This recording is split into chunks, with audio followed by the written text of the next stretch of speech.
So with that said, I want to introduce to you a student from the Alabama State University, Ms. J. Byers.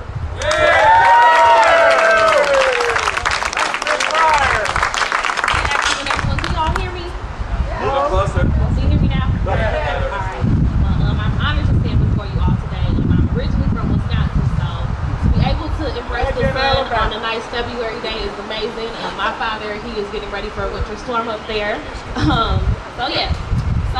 Education is the most powerful weapon which you can use to change the world. Good afternoon. My name is Jordan Byers, and I'm a sophomore English education major at Alabama State University. I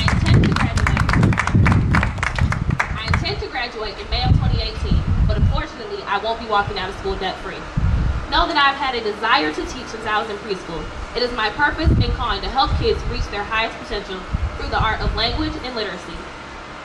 Because of that, I'm currently the outreach coordinator for Education Like Me, a nonprofit that teaches kids history and positive self-identity.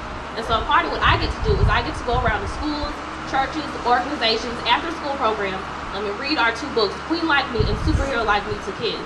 In this book, it discusses real heroes and queens that have changed the world. And so, I get a lot of claps for this. My friends come up to me and say, hey, I saw you on Facebook, and my parents call me and tell me that they're proud, and my boss calls me and encourages me to continue. But I don't do this for that. It's when a child comes up to me after these storytells and says, hey, I'm a queen because I'm smart, or I'm a hero because I'm strong. It's that kind of response.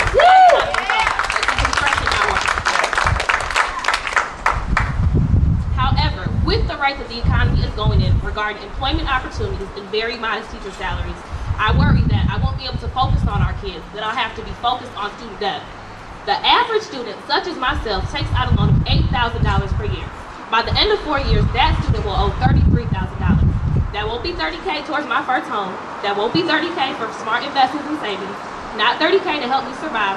Should there be an interim between graduation and my first job, I'll be $30K in the hole. Not a fresh start, not a head start, but a severe disadvantage in the race of life. And so, I'm not here today, though, to discuss problems. I'm here to be a problem solver. And so I'm here to bring awareness to families, students, and elected officials about student debt and how we can get out of that. And so, how can we help ourselves, and how can our government help us? To students and parents, know your loans by keeping track of who you're borrowing from, any balances you have, and any repayment statuses. Look into grace period and loan forgiveness options as well. Prepay on loans if possible, and save those refund checks. In 2012, during my junior year of high school, I started my own freelance photography business called Desire Paid Photography. As a result of, what I was doing as a hobby of mine turned into an alternative income for me. As a result of that, I was able to create a savings account that is accumulating to this day. And I don't see a lot of my classmates out here. I don't see enough young people. And so I would encourage you all to take this message back to them. Tell somebody today that this is incredibly important. I would ask you that you would go back to them and ask them, what are you passionate about? What is it that you're good at? What is it that makes you gifted and talented? And help them turn that into their next big hustle. But even with that big hustle, that isn't enough. School is a vital necessity for life, and me being a young person is the most powerful thing that I need to keep my focus and attention on. But it's way too expensive, and we need a silver lining, and we need one now. The presidential candidate for the upcoming election in November, Bernie Sanders, is pushing towards the College for All Act. This legislation will provide $47 billion per year to states to eliminate the undergraduate tuition at four-year public colleges and universities. Today, total tuition at public colleges and universities amounts to about $70 billion per year. Under the College for All Act, the federal government would cover 67% of this cost, while the states would be responsible for the remaining 33% of this cost. Under the College for All Act, the federal government would cover 67% of this cost, while the states would be responsible for the remaining 33% of this cost.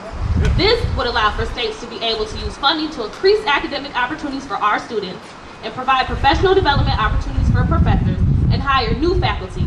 Again, this would allow for states to be able to use funding to increase academic opportunities for our students, provide professional development opportunities for our professors, and hire new necessary faculty. And so again, I don't see young people out here today. Well, I see a few, but I don't see enough, and we need to have them out here. So I really, really encourage you all and charge you all to go take this message back to them. Tell them that we are the leaders of today and tomorrow, and we are in the age where our focus on education matters the most. And so that it's important that we take charge of our lives and demand freedom from the unaffordable expenses So we are asking our elected officials to get behind some of our proposals so that we can all reach our American dream debt-free. America toots itself as the land of the free, but true liberation is unattainable with debt. Proverbs 22:7 reminds us, the rich rule over the poor, and the borrower is a slave to the lender.